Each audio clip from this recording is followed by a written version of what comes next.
Okay, welcome to Into the Channel podcast, primarily about women's football. I'm your host, Dino De Cespedes, and as always, I'm joined by my co-host, Mr. Grant Engel. What is up, man? I'm feeling fantastic, buddy. Day 7 of the UEFA Women's Euro. We've made it through a full week. I guess we haven't really made it through yet. We still have somewhere between 21 and 37 minutes left of this show. 37 would be great. I'm feeling great a week into this thing. Same. I think the week's flown by. You know, I got my first little tinge of, wistfulness thinking about the group stage coming to an end on Sunday. And that being the end of the 12 for 12, assuming that we can make it to the finish line here. But good day of football. Mr. Grant Engel, where you want to get started? Let's do chronological order. I mean, obviously, we had a couple of big dogs playing in separate matches here. When in doubt, always go chronological. I'd also like to start with the beverages. I'm just going to crack that guy there. And nice. Sounds great. Cheers to you. Cheers to the football. And the first match of the day, Germany 2, Denmark 1. I want to say in honor of that, I'm drinking this beer from Sea Pine Brewing Company, one of my favorites here in Seattle, probably like a 10-minute bicycle ride from the house. It is a traditional German Pilsner with light straw color and a medium body. I've often been described the same way. Yeah. I've got the second kid coming, and I'd like to keep my body at a medium and not approach too much of the large or extra large territory. We'll see how that goes. Pushing my mid 40s here, so all of it's really a blessing at this point. But back to the football, some real stakes here. So Denmark obviously still alive coming into this match. Germany and Sweden jockeying for position. Klabuhl, according to our with help from our guy Peter Vicey, was freaking dominant today. Highest FOTMOB rating, second in the match in touches, 93 touches, first in shots, first in touches in the opposition box, first in chances created. I mean, was all over the place, just kind of like ripping shots. I mean, couldn't put a ton on target, but I think that was an issue for the German offense more broadly. But this is a superstar player. Like, this is their best player. Like, this is the player to watch when you're watching Germany play. Like, she's doing everything. There's nothing the defenses can do. I thought this was really more about the German defense, to be honest. I think offensively, a little bit flat. I think the thing that I keep looking at is their shot on target percentage. So today, 27 shots, just 5 on target. I'm going to read you 4 teams in the tournament, 4 big teams that are probably in Germany's category. That have all played 2 matches. So I'm leaving out like the Frances and the Englands and the Netherlands so far. So Spain, they're sitting at 32.7% of their shots are on target. Norway, 38.4. They're not putting a ton of shots up, but they're doing the most with their looks. Even Sweden, they're at 27.5%. Germany, only 11 for 52, 21.1% of their shots are on target. I'm not sure. What'd you think about that German offense? They just have a lot of moments where, one of the wingers go to blast a shot and it ends up just going over the crossbar. It feels like you get a lot of that in some of these scenarios. Now, they also do hit a decent amount of, like, I don't want to call them like fully speculative shots, but they'll hit those shots kind of from like a cat-a-corner angle, trying to hit one across far post and beat the keeper and then just be like a meter wide or, a yard wide, something like that.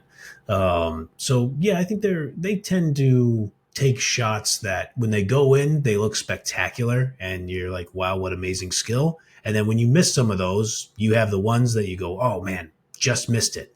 Or you go, oh wow, that never had a chance at going in. So I think that it feels like that's kind of part of their attack. But it does create a scenario too, though, where the opposing defenders always have to be on edge, standing around the outside of the 18, because you never know. Like we talked about it last match, they have 6 players on the field at any given time who can score from 20 yards out.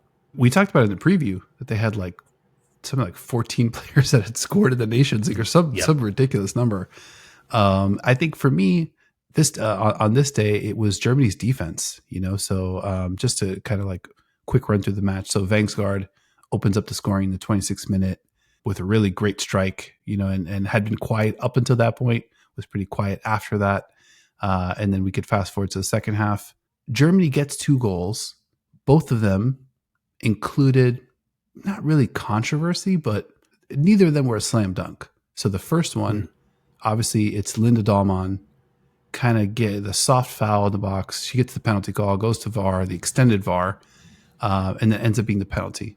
We're fine with that. Not really an issue, contact in the box, albeit it was super light.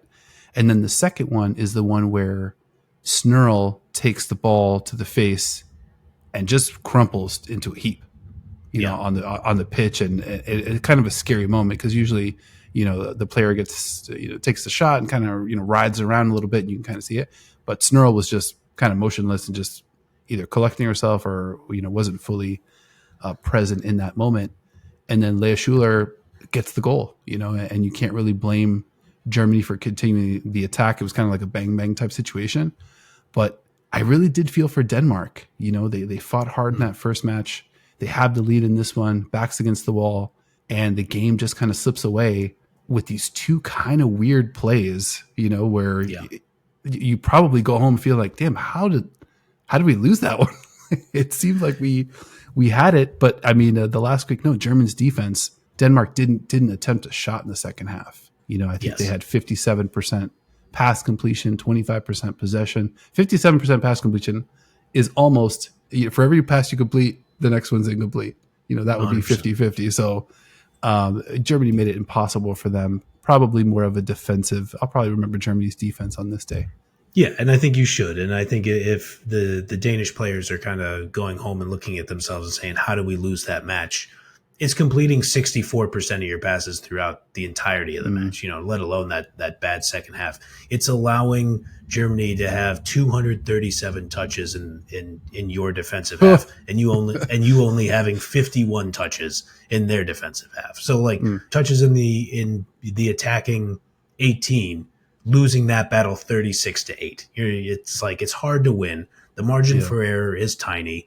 Yeah, I've seen more contact not be called a penalty on that Dahlmann penalty.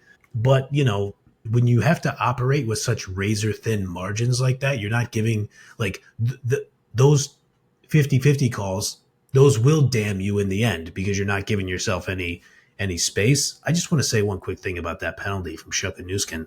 Mm-hmm. She steps up to take it. Well, she stepped up to take the one in the first half, the one that was like the handball that looked like it was in the box, but then it was outside of the 18 or outside of the box. Nuskin stepped up to take that one. It gets called back, obviously. Nuskin steps up to take the second one. And I was like, okay, over Buhl and over Brand, over Schuler, huh? Okay, I guess that's fine. And then she took it, and I was like, oh, okay, yeah, right call. Because she hit Cracked it. A laser, with full confidence, none of the stutter step nonsense, nothing like that. Just, I'm going to step up, I'm going to blast it, left-hand side, you'll dive the right way, and you still won't get it. Yeah, no, it was supremely well struck. Keep her heads the right way, and nowhere near it. It wasn't even close. Definitely love that moment from Nuskin. A couple other moments I want to hit in this match. Well, actually, before not quite a moment, but Carlotta Wamser is quickly becoming a player that is impossible not to notice how good or how fast or how effective or productive she is. She looked great coming in and obviously replacing the captain Julia Gvin. I wrote in my notes a couple different moments. Eula Braun had a moment at 47 where she did a spin move right at the edge of the box. My initial thought was the and one voice guy in my head was like, the professor, so there we go. And then Clara Buhl had another one in the 83rd minute. I don't remember the defender, but she kind of just does the dance and the defender kind of, falls backwards, like a very kind of like a crossover type moment. And I know it's a different player, but I in my head also unleashed the professor. And then the last moment I'll mention, Rebecca Canuck gets the yellow card on Yanni Thompson because she completely wipes her out. And I think ahead of the play, I think Shuka Nuskin might have been ahead of the play, but I think it went to replay. They were looking at it for a dog but they ultimately decided against it. So in that instance, it was the rarely seen denial of, an obvious goal scoring opportunity or the dog. So we got really close. I'd love to, I just want to make sure that the ITC personal record book captured that moment. It's absolutely important. Now you got it in my head. What was his name? Well, was it MC Rel? Was that the guy who used to? I think that might be the guy who was calling the action on the court during the N1 mixtape tour. Correct. Anybody in the chat, correct me if I'm wrong. Our pal Big X the Hug on Blue Sky might be able to correct me on that. I wouldn't be shocked if he did. I went through a couple N1 nicknames. I was like, all right, half brand, half amazing. No, that doesn't quite work because I got to change the. That's good. I was workshopping. I like it. I mean, I just remember I used to love when Hot Sauce would have the ball and the announcer would just go hot sizzle, and like as he was dribbling, that was just like one of my favorite parts. Anyway, tangent. But yeah, look, I mean, Germany, they're the better squad. I get how Denmark could think they left some stuff on the table there. I could get how some German fans might be like, not as convincing as maybe we would have liked. But here you are. Yeah. You have 2 wins out of 2 matches.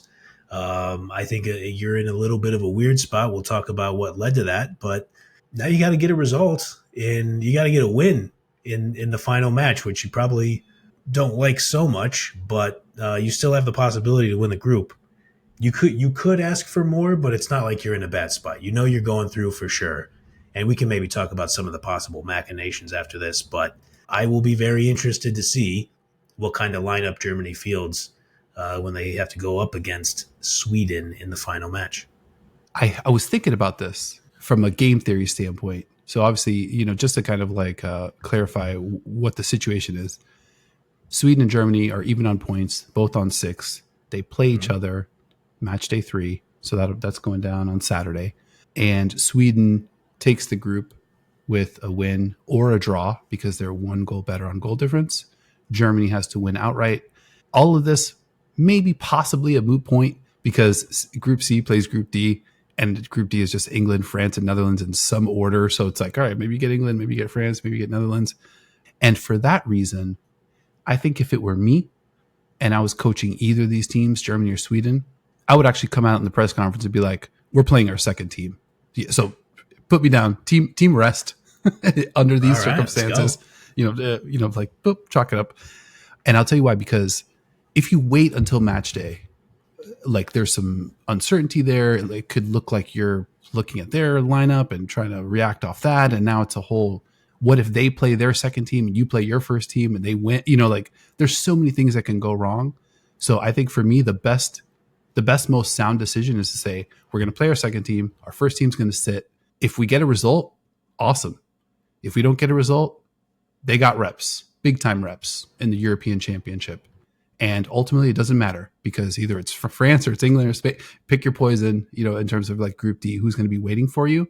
So to me, this is the perfect position to employ something like that, where you just get some of those second teamers. They got a lot of, we talked about it, Germany specifically, a lot of young players on that team. We talked about their age profile in the preview. And we saw a bunch of those young players start to come in as subs, and in Vomster's case, now, starter minutes. I think that makes sense.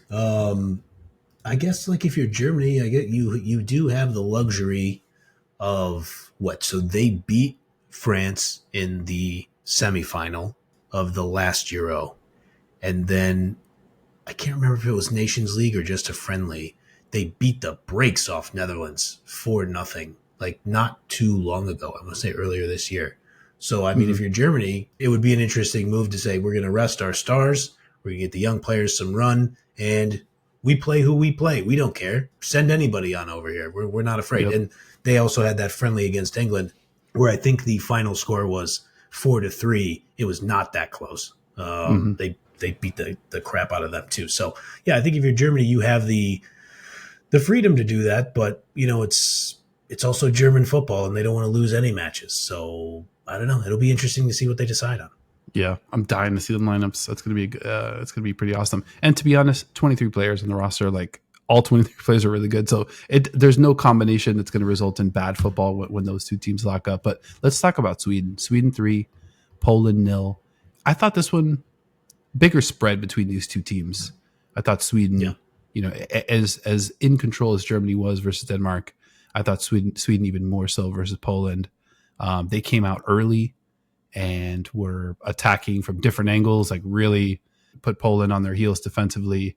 Unogi on one side, JRK, Aslani, like they just were angled all, like everybody was very, very active, from the jump. And I think they kind of wanted to take the results off the table as early as they could. Definitely looked like it. I mean, Unogi was super active from Jump Street. So was JRK down the right wing. I think in the first 3 minutes, it felt like they had two chances that were pretty decent. Yeah. You had called it out in the last episode where we did the post match for the first round in this group.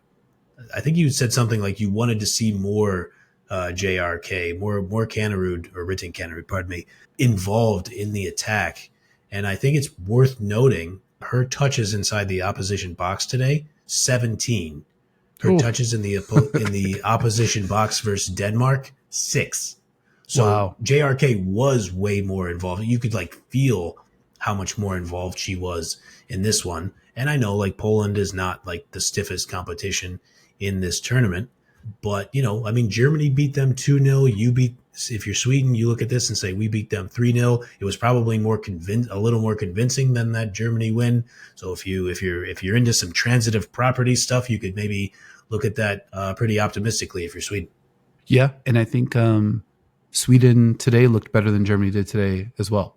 So, I think so. Sweden's at the top of the group. I feel like they are probably playing the best. If you're setting odds, I think Sweden's just playing really, really great. I wanted to also call out a new friend of the show, at Golden Sweden on YouTube, who responded to what I was saying, I think, on the last episode where I was talking about, okay, JRK is getting busy. Yaslani, I thought they were, maybe a little bit more static. I think he rightly pointed out, I'm sorry, I'm not sure if it's he. I think Golden Sweden rightly pointed out, quotes, I think the one player with a rigid role in our attack is JRK. Whereas Unogi and Aslani have more of a free role in between opposition defense and the midfield to produce little combinations and create chances. And quote, I think that was perfectly said after the first match. Got to see it. You mentioned Unogi early, you got to see it. And then Aslani gets the assist. And then it's not from the normal 10 spot. Aslani's assist is way deep on the right-hand side, kind of from the JRK spot. So I think they really were mixing it up, varying the attack, kind of felt like a fighter trying to come in from different angles at different speeds and switch up the tempo. I really loved kind of how much variance there was to it. And then, you look at the defense, you look at their press, that was really nasty. You look at Jennifer Falk in goal, who just instills a ton of confidence. I think the Sweden side playing really well. And I'm always kind of in the group stage, I'm always kind of looking for the team that's revving up, sort of trending in the right direction. Sweden feels like it could be that team. I think you're probably right. It's such a good point about the varied runs. I thought Jen Beatty was great on commentary. I really like the combo of her and John Strong. I think they're an excellent broadcast team. There was a moment where Aslani played it to JRK, I think it was, and then she does that run in where she is moving a little bit away from the goal, but she's getting into the opposition's box, and it's just that sets it up perfectly. She's creating that own space for herself. It's kind of counterintuitive for the defender, when you're kind of tracking back, oh, she's going away from the goal. And I just think we wanted to see, we know the defense is good. Like you said, Jennifer Falk is great. You just want to see how much more creative can the attack be? And it's you could just set your watch to it. They're going to be great on set pieces, as we saw with the Hurtig goal. They can punish you there. It's just, can they get some goals in the run of play? And I'll say, we talk about our predictions in these on these shows. I predicted Sweden to make the final. I've yet to see anything that makes me really unsure about that pick. I think I still feel pretty good about it. I'm glad you brought that up, because I had Germany winning the Euro, and I feel much less good about my pick. I think I had Germany beating England in the final. Well, yeah, I mean, England, I'm not you. I don't know how great you should feel about that. But talk about that one later.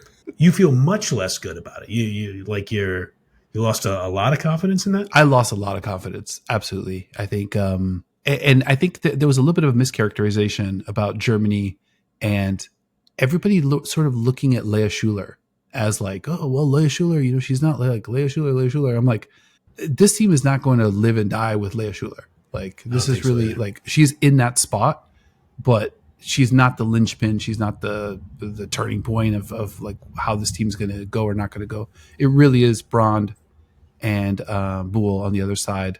Dahlmann in there, I think, has been a little bit underwhelming.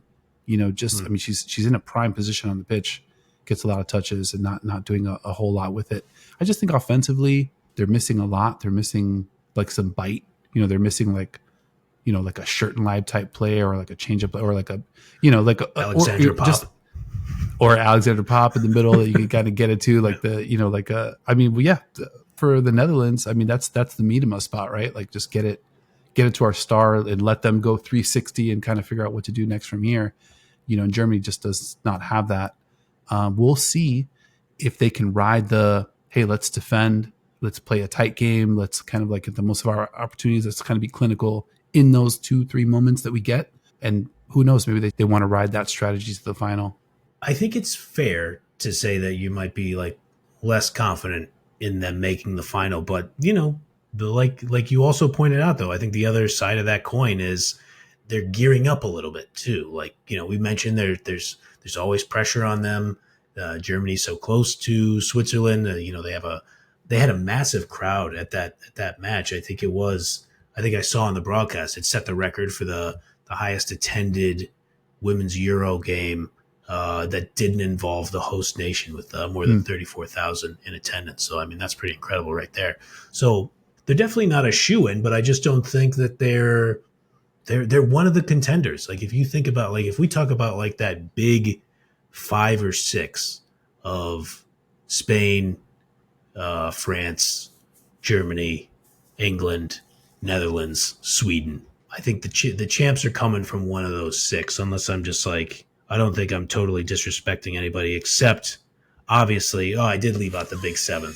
Obviously Norway in contention as I picked to make the semifinal. So apologies to all our pals in Norway. Sorry about that. The last thing I'll say about Germany, we mentioned the machination. So they're Group C. They're either going to face, I mean, wherever they finish, however it finishes, they're either going to face either England or France or Netherlands in the opening match of the quarterfinals. Now, we know who their opponent is going to be, one of those 3 teams. And if you said, hey, you could pick either Germany to lose to one of those 3 teams in the first round of the quarterfinals or win the entire Euros, I feel like I'm putting my money on I would bet Germany losing in the first round to one of those 3 teams. So I'm kind of at that point in the journey where it's like I think coming to the tournament, I'm like, all right, this could be where they put it together. Have not seen in these first, and I think they played a little worse today than they did in the first match. So I don't totally think they're getting it together. Maybe that is a little bit connected to my hey, let's play the second team against Sweden and see if we could kind of shake it up and do a little bit of a reset here on the fly, because ultimately the result doesn't matter anyway. And we don't want to go out there with our first team and get washed a little bit against Sweden, who I think is in a little bit better form. Okay, that's all fair. All right, I underestimated how much confidence you'd be leaking in the Germany pick, but that's also because I'm clearly an insane person, and everybody's like, Norway played terrible in the first 2 matches. I'm like, I don't care. Everything's going fine. Looked like wins to me. That seemed to be what happened. So yeah, I think you may have some more realism to your analysis. But you know what? I'm going to wake up tomorrow and I'm going to watch England wash Netherlands and secure that second spot on the table. So, from our pals at FanDuel, England is minus 120 to win that match. Netherlands is plus 300 to win. The draw is plus 260. I'm really surprised by that line. And maybe a more cynical version, maybe not an England version fan of Grant might say plus 300 sounds like pretty good value for Netherlands to win that match. I don't know. Call me crazy. Just trying to wonder if we find the draw here. It's only been 1 draw in the Euros. I mean, it's got to be due here. That line probably reflective of England's back against the wall, Netherlands a little bit less so. But I mean, if you're the Netherlands, you got to take on France in that third match. You don't want to mess around. You want to kind of get a result from here. I think the Netherlands probably a better bet than plus 300 for sure. I think this is going to be a very hotly contested match. And if you're just, I mean, if you show somebody an alien just lands and you show them the first the first two matches, England's first match, Netherlands' first match, I think they'd be shocked to think that England would be that big a favorite. I don't know. I don't know much about all that stuff. So, which is clear from some of my gambling advice in the past. So we'll leave that up to the professionals. Yeah, maybe we'll start a podcast one day about it. We'll see. You never know. Episode calendar. So you already kind of alluded to it. England, Netherlands, 9 a.m. Pacific. Tomorrow, France, Wales follows that up, 12 p.m. Pacific. And that closes out match day 2 of 3 or match day 8 of 12, however you want to think about that. I don't know. We're never going to sort this out. Doesn't really matter. Saturday, Group C back in action. Poland taking on Denmark. Again, going to rack up some great cardio there. Sweden, Germany, they'll be battling for Group C. And then we'll figure out who slots in where as it pertains to the knockout stage. All right, man. 7 down, 5 to go. We're in the second half here. We hit the dressing room, unleashed our halftime adjustments. We're powering up. We loaded up on orange slices. I don't know.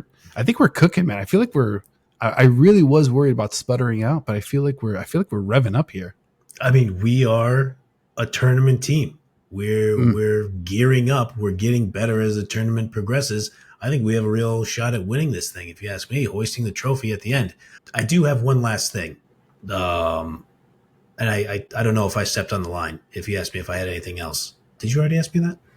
Anything else you want to hit before we get out of here? There we go. Yeah. 7 days in, we're cooking. Let me say something about what that. Are we cooking? We don't know. Not sure yet. One thing about that Poland-Denmark match. Poland should be absolutely proud that this is their first time making this tournament. They are debutantes, as we've mentioned before. Let's see them get that first Euro goal out of the way in the final match of the group stage. And it'd only be fitting if it comes from Eva Pajor. And let's just say it'll come between the 25th and 35th minute of that match. Let me set my take chip down on that. I like it. It's pretty bold. Yeah, and I think the flip side, I'd like to see Denmark, notch a little something. I think they, for sure, really cut the short end of the stick in this tournament. I mean, playing Sweden and Germany in your first two matches, I feel like that's the toughest first two that any team had. Maybe England could have a case, France and the Netherlands. I think that's the only other team that could have a case of the first two toughest matchups. But either way, still a ton of good football to be played. Very excited to be watching it, chopping it up, breaking it down, assembling these takes with you. This has been another episode of Into the Channel. Thank you for hanging out. If you enjoyed the show or love women's football as much as your boys do, make sure you kick it with us each and every single week. Like, subscribe, follow, do all those 3 things at the same time. YouTube, Spotify, Apple Podcasts, on all 3 of those platforms at the same time as well. Wherever you like to watch or listen, leave us a review over your favorite podcast app. Links to all of our socials, except one in the show notes of this episode. And a big thank you to my co-host as well, Mr. Grandango, for being my championship pick. And, you already know this is Take Integrity season. My guy stays my championship pick, and that's just the way it is. I appreciate you, bro. Likewise, buddy. I don't doubt us for a minute. Like I said earlier, we'll be hoisting the trophy, and it's because of all of you rocking with us. Again, thank you for all the comments, the knowledge, giving us some extra context into these teams and these players. We really appreciate you guys rocking with us, and we will see you all next time.